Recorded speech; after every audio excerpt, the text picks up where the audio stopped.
Gustavo Alejandro Gómez, el Pitu, ¿cómo estás? Buen día. Buenos días, Meche querida, es un placer escucharte. Y como siempre decís vos, es bueno volver a casa, volver a los afectos, volver a las raíces. Sí. Y acá estamos felices de compartir con la familia básicamente los afectos en este tiempo tan especial y particular para todos. Sí. Y cuando nos alejamos por determinadas circunstancias, buscando tal vez un futuro diferente, extrañamos demasiado a la familia. Seguro. Y con estas cosas que han trascendido en este último año, parece que se acentuó, diríamos, ¿no? Todo eso, y se disfruta tremendamente la paz de San Clemente, el estar con los seres queridos, viendo a los amigos con distancia, pero no estamos en la vorágine de la ciudad. Pitu, ¿cómo llegaste a San Clemente? Mi historia es un poco particular, porque mi papá venía desde siempre a pescar, en el famoso, vos eras muy chiquita, pero debes recordar, y la gente que viene siempre a San Clemente, que... Yo soy chiquita de estatura, Pitu, y ya tengo un montón de años. No. Lo que te digo, cuando eras chiquita, vos recordás, y más por la cercanía de donde vivías, que en la entrada de nuestra localidad había un arco que decía bienvenidos al paraíso, San Clemente del Tuyú, decía paraíso de la Corvina Negra. ¿Te acordás? Sí, total. Las nuevas generaciones no lo conocen. No tienen pero, ni idea. Existió. ¿Pero por qué? Porque los que después, estamos acá o pasamos mucho tiempo, empezamos a conocer la historia. Mi papá siempre venía a pescar a la fiesta de la Corvina que se hacía en ese momento y básicamente al concurso de pesca. Y en realidad después, con los años y conociendo la tradición y un poco la historia, descubrimos que realmente era un paraíso de la Corvina Negra, porque se sacaban unos ejemplares desde playa tremendamente, tremendamente, para la gente por ahí que está escuchando y por ahí piensa que es fantasía, corvinas de 60 kilos desde playa y con caña, por ejemplo, ¿no? Total. Entonces mi papá tenía un amor especial por eso. Bueno, llegó el año 81, 82, estaba todo mal, y mi papá tuvo una, vamos a decir, una propuesta de viajar a España, a Barcelona con un amigo, pero a él le tiraba la costa, y estaba... vamos a decir, pensando venir a San Clemente, o también le gustaba Mar de Ajó, que tenía similares características, pero lo tiraba más a San Clemente. Es así que mi padre vendió la fábrica que tenía una empresa de premoldeados de hormigón, vendimos la casa, los autos, y se vino papá con toda la familia en un colectivo, compró un colectivo, mirá, escuchá esto, es increíble, ¿no? Y había que hacer plata porque era una semejante movida. Venir acá y decir, bueno, en la primera temporada, ¿qué hacemos? Hay que hacer algo porque yo no puedo seguir con el trabajo. Para no descapitalizarte tampoco, porque en realidad te habías quedado en la calle. Tenías plata, pero te habías quedado en la calle. Totalmente. Mi papá compró una hectárea en lo que hoy es las chacras, donde estaba la comisaría, donde estaba la escuela. Una hectárea, empezó a hacer la fábrica ahí.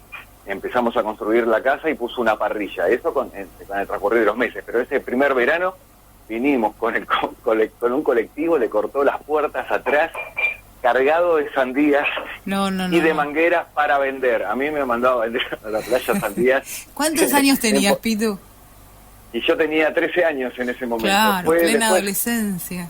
Pero totalmente, porque Alfonsín ganó las elecciones en diciembre del 83, y nosotros el 6 de enero del 84 vinimos con toda la familia a San Clemente. ¡Qué bárbaro! Y bueno, hice mi secundaria parte en la Valle, parte en la media, como la sabés vos, terminé acá. No tengo nada contra los amigos de General Lavalle, pero yo quería estar acá en San Clemente, en un lugar de pertenencia, y la verdad que la escuela media fue para muchos tan importante. Bueno, lo es todavía para un montón de pibes, porque la verdad es que es una escuela, es re buena escuela, está demonizada en un punto, pero es muy buena escuela. El Estado es lo bueno en realidad, me parece, ¿no? Mira, realmente, justamente antenoche estábamos tomando un café con amigos y hablando un poco de todo esto.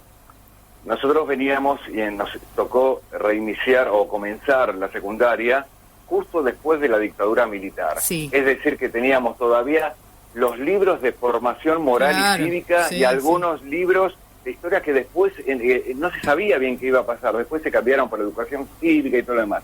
Ahora bien, sin dar nombres, determinados profesores venían con la vieja escuela Sí, que sí, ellos sí. habían aprendido y con todo ese régimen. Sí, total. Entonces era bastante estricto, y a diferencia de lo que fue muchos años después, yo tengo la grata, vamos a decir, felicidad de ser la primer promoción de la escuela media número 3, de enseñanza media número 3, Sí. acá en San Clemente. Sí, sí, sí. Y esos mismos profesores que tal vez estaban con cierta rigidez, tanto en la educación como en el carácter y demás, acá en la escuela, en esta escuela, cambiaron totalmente y se tuvieron que ayornar a los nuevos tiempos. Y sí. Por lo tanto, éramos felices, había una libertad para estudiar, no sentíamos presión y lo hacíamos con un gusto tremendo, ¿no es cierto? Es que entiendo yo que tal vez tu generación fue parte del proceso de desconstrucción del docente también, ¿no? Porque pensá que venían, ellos también tenían que hacer caso. O sea, era una elección muy personal, pero sabías que ponías cosas en riesgo, si hacías caso o no hacías caso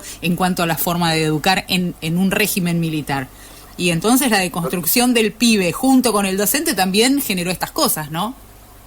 Totalmente, y ellos mismos, obviamente todo cambio es una crisis, Y sí. y muchas veces hablamos de los paradigmas culturales y que hay que desaprender lo aprendido para volver a aprender cosas nuevas. Sí, tal cual. Y los docentes en este caso no fueron la excepción. Pero yo tengo una anécdota particular. Esa etapa en el último año no tenía ganas de estudiar. No tenía ganas de estudiar. Sí, sí. Y esto, bueno, se está enterando todo el mundo. Me llevé todas las materias. Todas, Todas. Pero todas. ¿quién no? ¿Quién no? Yo Bueno, primero también me la llevé todas. Pero escuchá, porque yo era buen alumno, pero no tenía ganas de estudiar, ¿viste? Claro, Cuando claro, bueno, sí. tal cual. Las rendí todas, una por una. Sí. Algunas con trabajos prácticos, me facilitaron, todos capaz, me apoyaron, Sí. me motivaron, me dijeron, vos podés, ¿y a vos qué te gusta? Bueno, ¿qué te parece si hacemos esto? Es decir, no es la vieja enseñanza donde tenías que rendir y tenías un terror escénico de qué decir, de qué no decir, si me lo estudio de memoria. Bueno, la cuestión, y yo no tengo más que agradecimiento con todas las profesoras. En ese momento estaba de rectora Leli. Claro, Leli pasó Leli, por el programa Leli en el invierno. Es una amorosa, una amorosa. Bellísima persona. Cumplimos coincidentemente los años el mismo día. Mirá. Así que, bueno, en algún momento si te da la posibilidad en el éter y lo escucha, le mandamos un beso grande. Claro. Bueno, tengo un mensaje acá que dice, un saludo para mi ex compañero de trabajo, dice Caru, te mando un beso. Caro González seguramente. Sí, Caru. Trabajamos, mirá lo que son las cosas y cómo San Clemente te une, ¿no? Porque estábamos en Buenos Aires, yo trabajé 4 años en una empresa, bueno, en DirecTV, en una empresa multinacional de comunicaciones, y allí estaba Karina, y siempre hablábamos de San Clemente, y cuando nos cruzamos la primera vez en un verano, acá dijimos, nos une esto, y hablamos siempre de San Clemente. Bueno, ella me visitó en un momento, y vos lo recordás también, en la desaparecida FM Radio Bahía, también con su nene chiquito, y San Clemente siempre nos une. Ella también tiene profundas raíces acá, ¿no es cierto? Así que, un beso, Caru. Vos, en realidad, pasás tu adolescencia y por lo que contás, fuiste muy feliz en San Clemente. ¿Qué es lo que te motiva a dejar el pueblito con mar que te dio tanto? Mira, yo soy un viejo dinosaurio, digo yo, que guardo todas las cosas. Tengo... inclusive en cassettes grabados, yo no sé si de Radio de la Costa, pero de Bahía, de nuestros comienzos. Te tengo grabada vos, Meche, cuando vos tenías 15 años en Radio de la Costa. No, por favor. Hacíamos un programa en Radio de la Costa. Cerdos y peces. No, señora. ¿Antes de eso o después? Antes. Es una vieja chota que guarda todo, Música joven con Gastón Barrera. Sí, Raúl Puello, claro. Y vos estabas haciendo tus primeros pasos, tenías una voz, Meche, si yo lo pongo al aire, esto nos morimos de risa. No.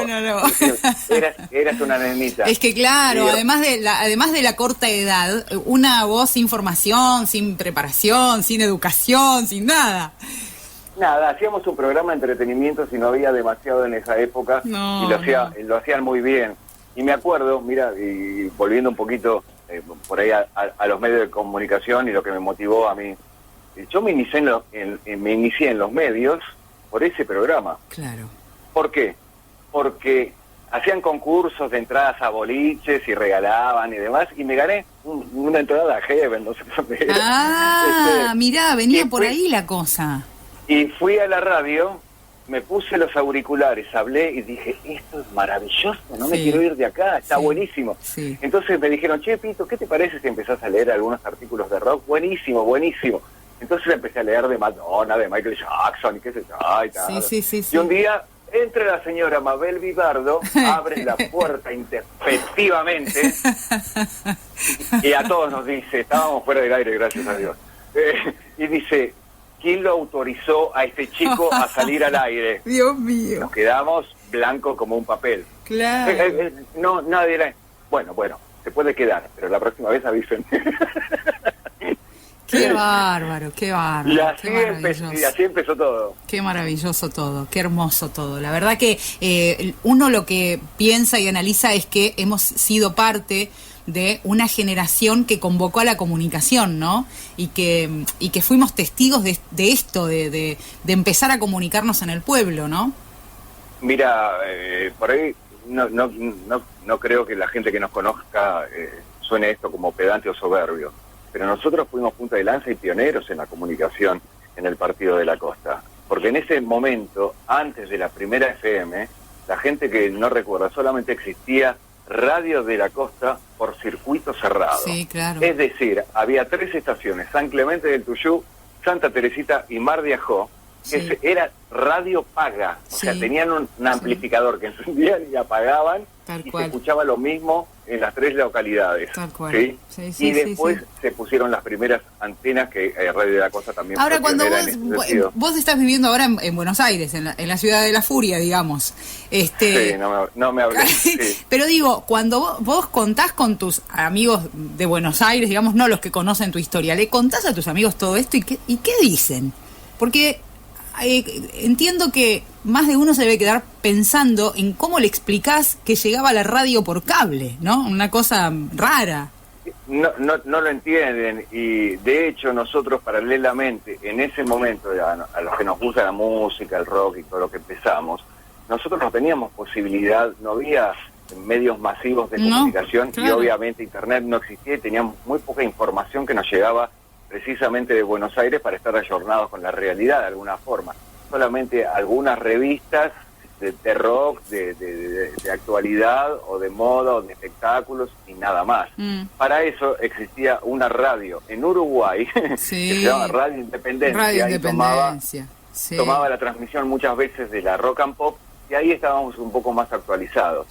Cuando yo cuento todo esto me miran como bicho raro, ¿no? O sea, dicen, ¿cómo puede ser? Porque también si le explicás que teníamos una antena con un aparatito que se llamaba Booster y que teníamos un solo canal, la tele, era Canal 8, mío, ¿qué exacto? Canal 8, claro, Canal 8 de Mar del Plata con la repetidora del Canal 6 de la Costa. Sí, un espanto. Y de vez en cuando agarraba el Canal 10 de Mar del Plata y a veces agarraba sintonizándola, moviéndola un poquito a algún canal de Uruguay si venía tormenta desde Igual, el mar. ¿sabés qué pienso yo, Pitu? Que también esto tiene que ver un poco, ha sumado mucho a nuestra cultura, a nuestra costumbre de leer, sumó mucho vivir en un pueblito donde el recurso era o la lectura o la convivencia con el otro.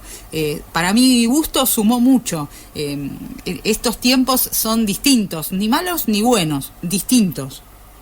Y ha cambiado todo muchísimo, sí, en por todo eso. sentido. Sí. Hoy la comunicación, vos sabés que, tengo la fortuna, gracias a Dios, de trabajar en un medio internacional, Semanario Argentino de Miami, donde cubrí ya 11 Martín Fierros y espectáculos a gran nivel. Y entre ellos se fueron sumando. Primero era el Martín Fierro, que abarcaba todo, la televisión y la radio juntos. Después dijeron, no, la radio ha crecido demasiado, va a tener su propia fiesta. Entonces estaba el Martín Fierro de aire, de la televisión de aire, después Martín Fierro de la televisión por cable, y después el Martín Fierro a la radio exclusivamente porque ha crecido mucho. como hablamos de los cambios de estos tiempos, de la globalización de la comunicación, fue necesario implementar, y ya fueron 2 ediciones, o 3 en realidad, del Martín Fierro digital. Claro. El Martín Fierro digital tiene que ver con los Instagramers, con los Claro, YouTubers claro. y con los influencers, Sí. que hacen radio y también hacen sus posts y todo lo demás, que tienen millones de seguidores algunos, ¿viste? Claro. Entonces, hay otra, vamos a decir, perspectiva de la comunicación en ese sentido. Es otro universo, ¿no? Donde uno tal vez hasta bucea con cierta inseguridad, ¿no? También. Sí, porque también, como hablábamos acerca de la educación al principio, nosotros, los de la vieja escuela, y los periodistas que son un poco más grandes que nosotros también, y que están acostumbrados a la radio tradicional y a la televisión, se tienen que ayornar y adaptar a este nuevo esquema. Claro, Ahora bien, sí. tuve la oportunidad de entrevistar a un periodista reconocido de América Televisión que se dedica justamente a las redes sociales y a la tecnología, y le explicaba, le digo, bueno, cualquiera puede decir, mira, cualquiera puede transmitir información, lo que no quiere decir que pueda, vamos a decir, hacerlo en un formato de comunicación periodística. Es decir, Claro. cualquiera puede agarrar un celular y yo me voy a la playa y dice, entonces no, dice, vos te preparaste, vos tuviste una preparación, el camarógrafo que está haciendo esta nota también tuvo una preparación. Claro, claro. Entonces hay que diferenciar, porque hoy está el tema de que todo el mundo quiere ser famoso. Uh-huh. Entonces, por ahí los chicos, los más jóvenes, piensan que, bueno, cuanto más seguidores tenemos, cuanto más gente nos sigue, más posibilidades hay de trascender a la fama, y que es la fama de ser conocido. ¿Pero para qué? Bueno, eso es un tema de debate, eso también, ¿no? Sí, pero bueno, sí. ha cambiado tremendamente la comunicación en estos últimos años. ¿Y para qué? Y ahí va la pregunta entonces, ¿y para qué ser famoso? ¿Cuál sería el objetivo de ser famoso aún, digo, no quiero ser sectaria con esto, pero de ser famoso aún sin ninguna formación, sin ninguna preparación para esa cuestión?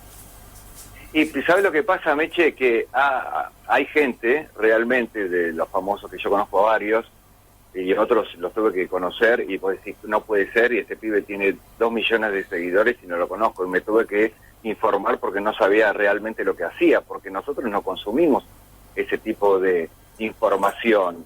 Tal vez un poco en la pandemia pudimos conocer más, que teníamos un poco más de tiempo, pero si vos tampoco sos de otra generación, mucho no consumís. Claro. Pero hay muchos chicos que no tienen una preparación académica, pero tienen también talentos. Talentos que tienen que ver con el humor, que tienen una capacidad especial para la edición, que suben historias y están permanentemente 24/7 con el celular en la mano. Sí, lo que Entonces, yo te planteo tal vez, ¿sabés qué es, Pitu? Que no hay una escala de valores en cuanto a los conocimientos, ¿no? Es decir, es tan meritocrático todo que se le complica al tipo que está verdaderamente formado, pero no tiene ese talento del que vos hablás. Pero bueno, pero antes pasó, hace unos años atrás, Meche, vos lo debés saber, con el sector de los locutores matriculados, que tenían mucha bronca porque cualquiera conducía un programa y cualquiera decía marcas. Entonces, de hecho, todavía pasa, o sea, todavía pasa. Ya está, iba a ser irreversible. Entonces el mundo del locutor, que estudió 3 años, que se capacitó, que estudió, que se formó, se tiene que bancar que una chica linda, que muestre sus pechos y su cola, diga una marca de gaseosa y tenga 10 no sé cuántos seguidores y con eso facture, ¿entendés? Claro, entonces crea un poco de frustración en todo esto, pero lamentablemente es como que nos tenemos que adaptar, como los dinosaurios no se adaptaron ni murieron. Si no te adaptás en el tiempo que es tan vertiginoso, que va pasando tan rápido todas las cosas, es como que vas quedando un poco en el camino, ¿no? ¿Qué proyectos hay para el Pitu en este 2021? Mira, es un poco incierto, siempre hay proyectos. Lo que pasa es que yo siempre creo, soy un hombre de fe, no soy religioso, gracias a Dios, creo en Dios con todo mi corazón. Creo que este tiempo que estamos viviendo no es un castigo de Dios.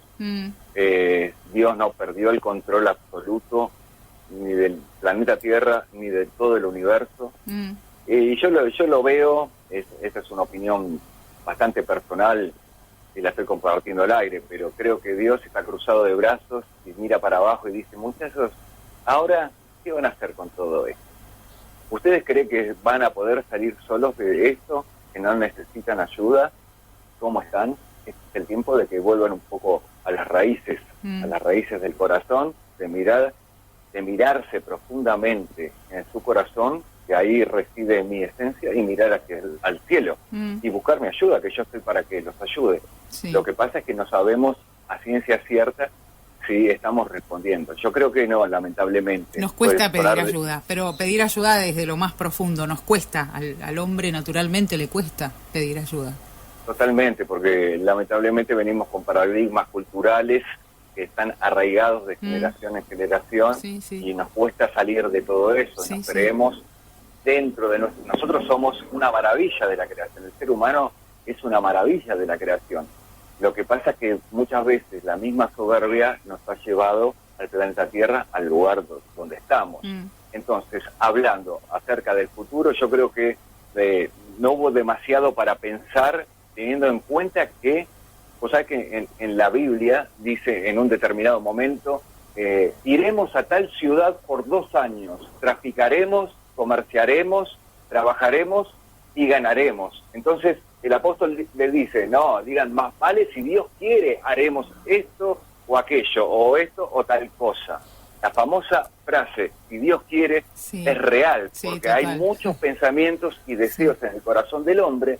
Entonces, para el 2020 por ahí teníamos muchos proyectos. ¿Cuáles de esos proyectos no pudimos concretar? Yo creo que la mayoría. Yo he cumplido 50 años encerrado, comiendo una empanada que recién podía salir con mi hija en una plaza en Buenos Aires, aislado de todo. Claro. Entonces, por ahí, si vos querés proyectar determinadas cuestiones, tenés que ver el contexto, el marco, cómo está la situación, cómo está también, porque obviamente no podemos dejar de lado esto, que si bien hay un cierto relajamiento en la Argentina, no podemos olvidarnos que el virus existe, y entonces tenemos que cuidarnos y en base a eso también proyectar. Exacto. Por lo tanto, hay varios proyectos, pero todavía, vamos a decir, nada definido, también teniendo en cuenta en esto. Es decir, vos sabés que hago las notas de espectáculos y de actualidad para el Semanario de Miami. Justamente en estos días se cumplió 1 año que yo no hago una nota. ¿Para qué exponerme? ¿Para qué juntarme con gente con la posibilidad de contagiarme o afectar a los demás? Sí, seguro. No, bueno, trabajo online, vía remoto, subiendo las noticias para el Semanario de Miami.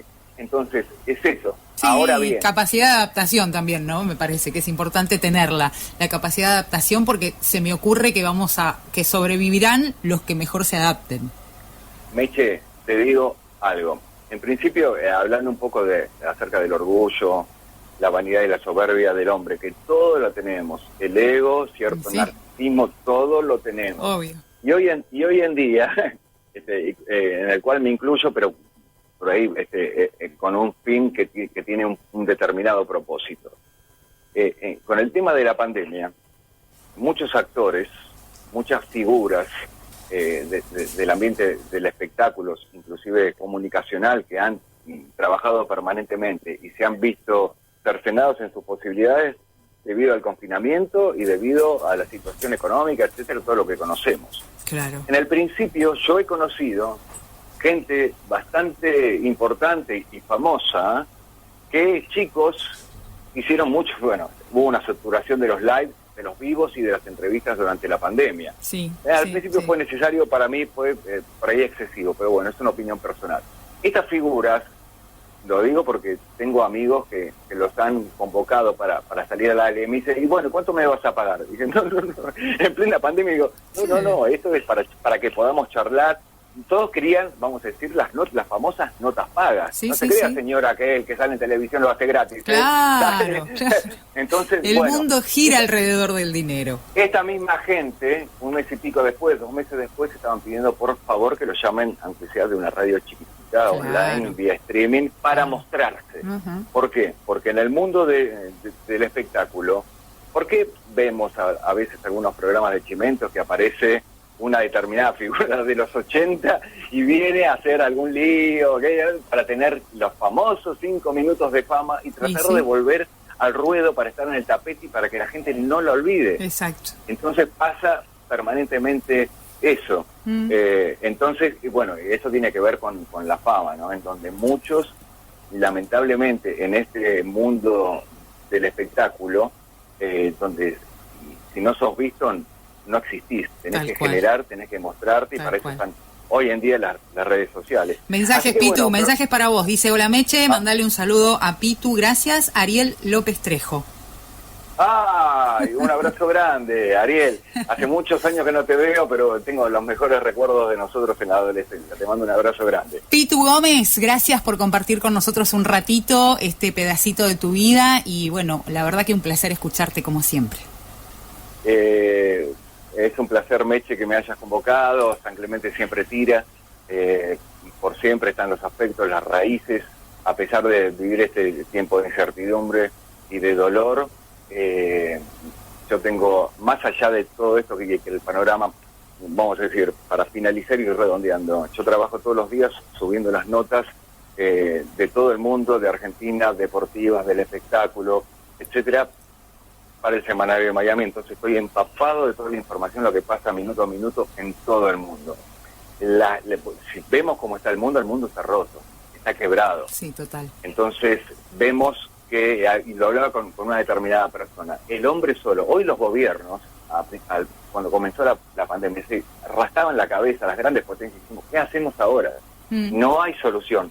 Recién ahora, con el tema de la vacuna, nos dan cierta esperanza, ¿sí?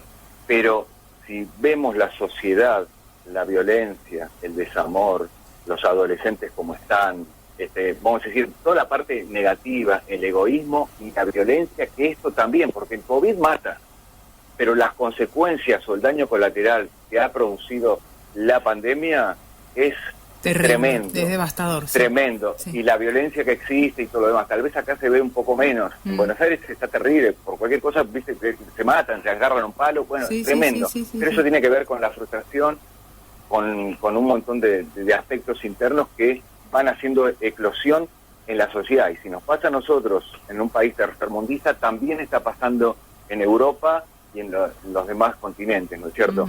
Pero más allá de eso hay una esperanza. Tenemos que, yo digo, con los pies puestos en la tierra y los ojos siempre en el cielo, que sabemos que si clamamos a Dios, Él nos va a responder. No sabemos cómo, y ahí va la cuestión de fe, ¿no? Porque Exacto. Obviamente intelectualmente no podemos hacer nada nosotros. Tal cual. Si buscamos realmente ayuda, la vamos a tener. Y para finalizar, y ahora sí, va a haber un tiempo en donde no va a haber más llanto, donde no va a haber más muerte y no va a haber más dolor, porque las primeras cosas pasaron. Esa es una promesa de Dios. Y los seres queridos que partieron, tenemos que tener la convicción más segura que el Padre, Madre, Amor, Dios, como lo quieran llamar, es amoroso y tiene en cuenta las almas de esas personas y están vivas. Y en algún momento, para los que creemos en la vida eterna, en la resurrección, sabemos que nos vamos a encontrar con cada uno de estos seres que dejaron este mundo. No sabemos el tiempo, no sabemos cuándo, pero tenemos la seguridad de que nos vamos a encontrar con la esencia, con lo verdadero que es ese ser. Esa es la esperanza que tenemos sobre todas las cosas. Gracias, Pitu. Te mando un beso grande, cariños a la familia y a seguir con todo. Chau, hasta luego.